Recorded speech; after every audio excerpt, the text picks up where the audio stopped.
Students, good morning. हमने अब तक अपने व्याख्यान के अंदर पहली जो यूनिट है nature and meaning of sociological theory, scientific and humanistic perspective, मैंने आपके साथ सेक्शन 1 पूरा कर दिया। सेक्शन ए यूनिट 1 जो है वो मैंने आपके साथ पूरी कर दी है। इससे संबंधित आपके मन में कोई प्रश्न या कोई जिज्ञासा हो तो आप मुझसे पूछ सकते हैं। आज हम लोग यूनिट 2 सेक्शन बी शुरू करेंगे और जिसका मैंने आपको रीडिंग मटेरियल कल थोड़ा बहुत प्रोवाइड कराया था। उम्मीद है कि आप लोगों ने पढ़ा होगा।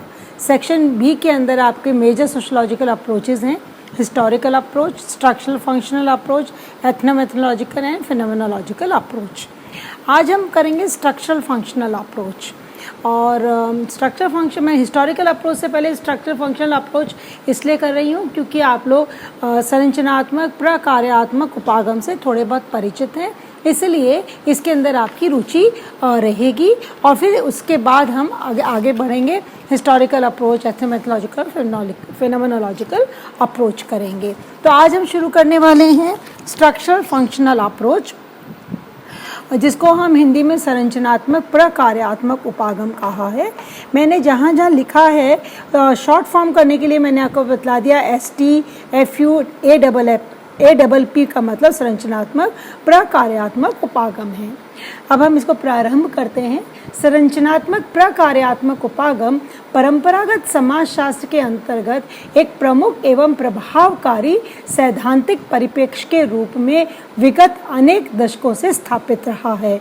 यानी समाजशास्त्र में यह उपागम जो है अत्यधिक महत्वपूर्ण उपागम रहा है। अनेक अध्ययन व अनुसंधानों में इस उपागम का उपयोग किया गया है।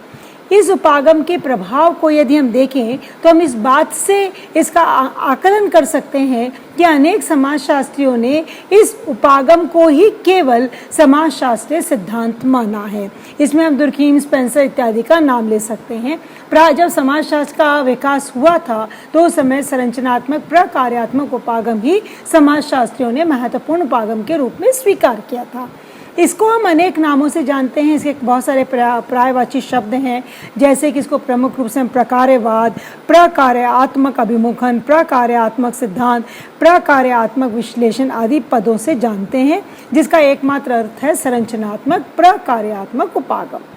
यह उपागम समाजशास्त्र में अन्य विषयों से प्रविष्ट हुआ है। अन्य विषयों से हमने इसको लिया है। केवल समाज विज्ञानियों में ही नहीं अपितु अन्य विज्ञानों में भी इस उपागम का प्रयोग होता रहा है।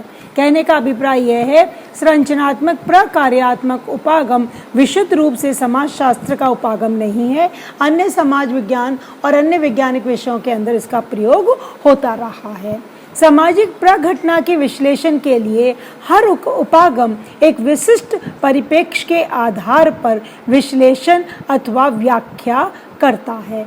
उदाहरण के लिए मैंने आपको पहले भी जब अपना व्हाट इज सोशोलॉजिकल थियोरी कर रहे थे उसके अंदर मैंने आपको उपागम बताया, परिप्रेक्ष्य बताया, और मैंने आपको उसके अंदर बताया कि प्रत्येक परिप्रेक्ष्य किसी भी घटना का, किसी भी फिनोमेना का जब वो अध्ययन करता है तो वह उस घटना का विश्लेषण अपने एक विशेष प्रकार के परिप्रेक्ष्य से करता है। उदाहरण के लिए यदि हम देखें, संघर्ष का उपागम सामाजिक संस्थाओं, संरचनाओं व संबंधों के संघर्ष अथवा उनसे उत्पन्न संघर्ष से उत्पन्न सामाजिक आयाम को यथार्थ के निर्माण में महत्वपूर्ण मानता है। संघर्ष उपागम क्या करता है? समाज के प्रत्येक यथार्थ को संघर्ष के दृष्टिकोण से देखता है, हैव्स एंड हैव नॉट्स के दृष्टिकोण से देखता है। इसके विपरीत प्रकार्यात्मक उपागम क्रियाओं के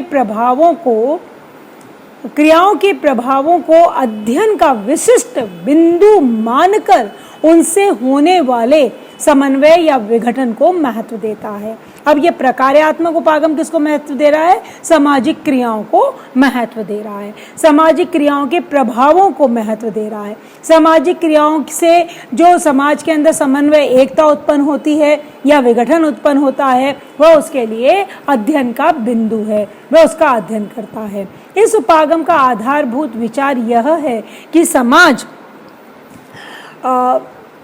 अनेक भागों की अंतःनिर्भरता अनेक भागों की अंतर्निर्भरता एवं अंतः संबंधों के आधार पर बनता है। यहाँ इस बात को ध्यान रखिएगा, अंडरलाइन किया है, अंतः निर्भरता।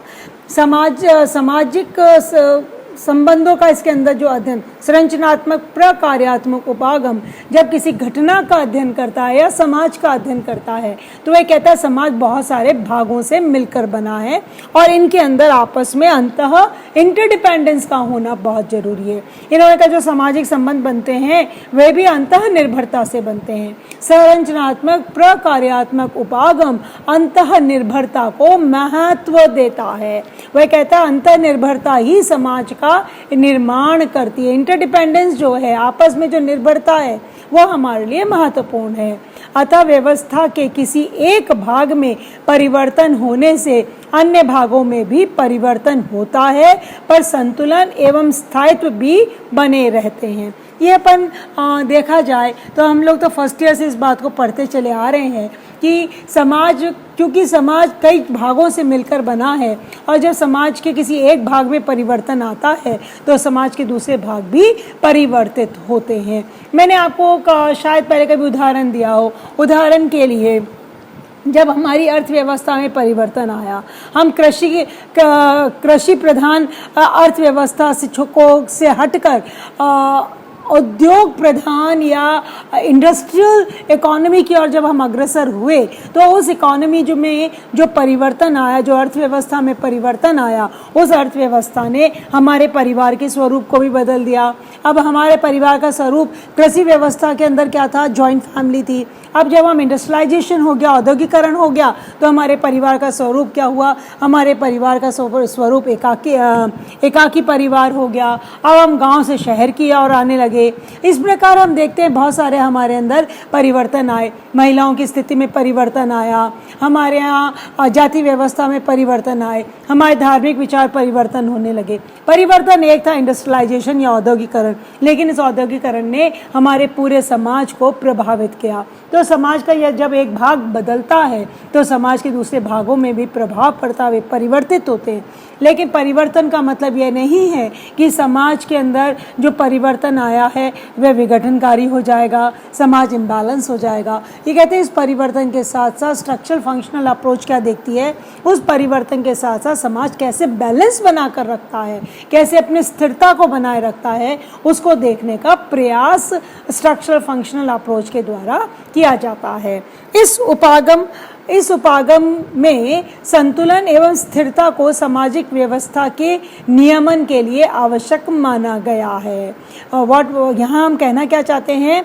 हम यहाँ पर ये कहना चाहते हैं कि स्ट्रक्चरल फंक्शनल अप्रोच के अंदर समाज की स्थिरता और संतुलन, ये दो तत्व ऐसे हैं जो सबसे ज़्यादा महत्वपूर्ण माने गए हैं। और जब भी स्ट्रक्चरल फंक्शनल अप्रोच सोसाइटी का अध्ययन करता है तो यही देखता है इक्विलिब्रियम कैसे बना रहे और सोसाइटी में स्टेबिलिटी कैसे रहे, और उसी को उसके द्वारा उसका प्रमुख अध्ययन बिंदु यही रहता है।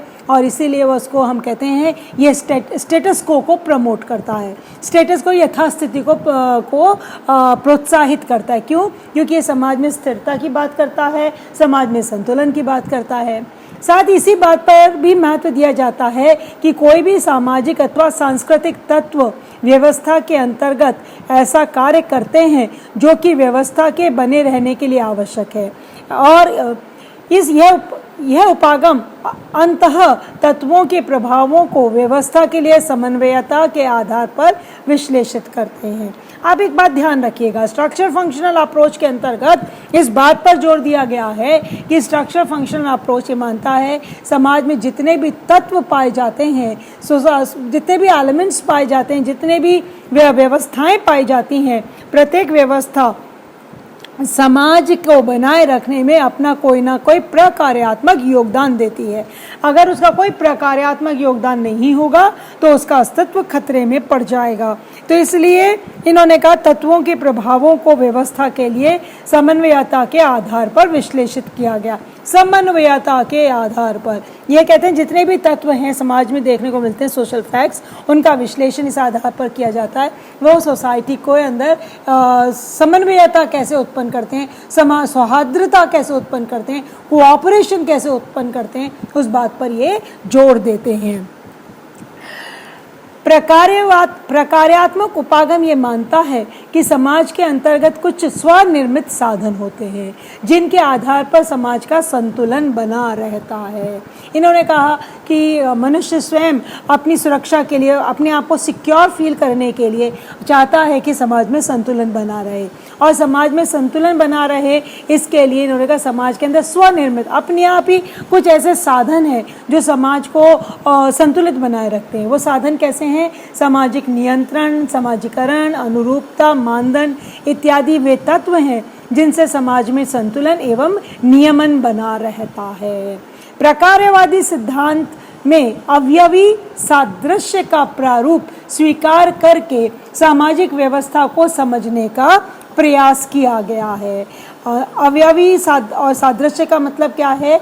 अगर आप अपना पुराने सिलेबस को याद करें, आपने प्रथम वर्ष से लेकर अब थर्ड ईयर तक सावयवी शब्द का प्रयोग बार बार किया। जब जब आपने स्पेंसर और दुर्खीम को पढ़ा होगा, जब जब आपने अवयवी शब्द को, ऑर्गेनिज्म शब्द को पढ़ा है, समझा है। मैं संक्षेप में यहाँ पर आपको थोड़ा सा समझा दूँ, फिर विस्तार से करेंगे हम। संरचनात्मक प्रकारवादी का जो सिद्धांत है वह ऑर्गेनिज्म और एनालॉजी के प्रारूप को स्वीकार करता है। यहाँ पर हम ये थोड़ा सा समझ लें, अवयवी का मतलब क्या है? मानव शरीर। ऑर्गेनिज्म मानव शरीर से समाज की तुलना करना एनालॉजी कहलाता है। मानव शरीर अवयवी है और सादृश्य एनालॉजी यानी उसकी तुलना करना। मानव शरीर से जब हम समाज की तुलना करते हैं तो उस प्रारूप को हम अवयवी सादृश्य का प्रारूप कहकर संबोधित करते हैं। स्पेंसर और दुर्खीम ने अपने अध्ययनों में मानव समाज का मानव शरीर से तुलना की है। जिस प्रकार स्पेंसर कहते हैं, जिस प्रकार मनुष्य के शरीर के अलग अलग अंग हैं, प्रत्येक अंग अपना अलग अलग कार्य करता है और परंतु अपने कार्य को करने के लिए दूसरे अंगों पर निर्भर करता है, उसी प्रकार समाज है। समाज कई भागों से मिलकर बना है, लेकिन प्रत्येक भाग की अपनी एक भूमिका होती है और अपनी उस भूमिका का निर्वहन करने के लिए वह समाज के दूसरे भागों पर निर्भर करता है। इसको इन्होंने अवयवी अंतःनिर्भरता कहा है। तो इसी प्रारूप के आधार पर प्रकारवाद समाज को समझने और समझाने का प्रयास करते हैं, सामाजिक व्यवस्था को समझाने का प्रयास करते हैं। अवयवी प्रारूप का उपयोग समाजशास्त्र के विकास के प्रारंभिक चरणों से ही किया जाता रहा है और इसमें प्रमुख नाम स्पेंसर और दुर्खीम का है।